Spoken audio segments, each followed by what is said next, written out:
આપણે બધા છે ને હાડકાં મજબૂત કરવા માટે, સાંધા મજબૂત કરવા માટે એ બધાના તો ખોરાક બધાને ખબર જ છે. મેં તમને કેટલી વાર કીધું છે, દૂધ ને એ બધું કોમન બી ખબર છે. પણ આજે જે તમને કહીશ ને એ બહુ ઇન્ટરેસ્ટિંગ વસ્તુ છે કે આપણે જો કેટલાક લોકોને એવી મેન્ટાલિટી હોય કે આપણે દુખાવો થતો હોય તો દુખાવાની ગોળી નથી લેવી, તો એવો ખોરાક બી છે કે જેના કારણે તમને દુખાવામાં ફાયદો થાય. બરાબર, તો એવી 3 વસ્તુ તમે યાદ રાખી લો. બરાબર, સૌથી પહેલું છે લસણ, બીજું છે આદુ અને ત્રીજું છે હળદર. આ 3 વસ્તુમાં એન્ટી ઇન્ફ્લામેટરી પ્રોપર્ટી હોય છે. એન્ટી ઇન્ફ્લામેટરી જે દવાઓમાં જેના કારણે દુખાવો ઘટે છે એ જ પ્રોપર્ટી થોડી વધારે ઓછા માત્રામાં હોય.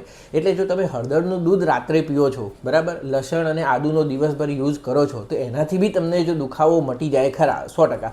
હવે નોર્મલ દુખાવાની ગોળી કરતાં થોડો ઓછો પાવર હોય, પણ લસણ અને આદુ બી બહુ જરૂરી છે.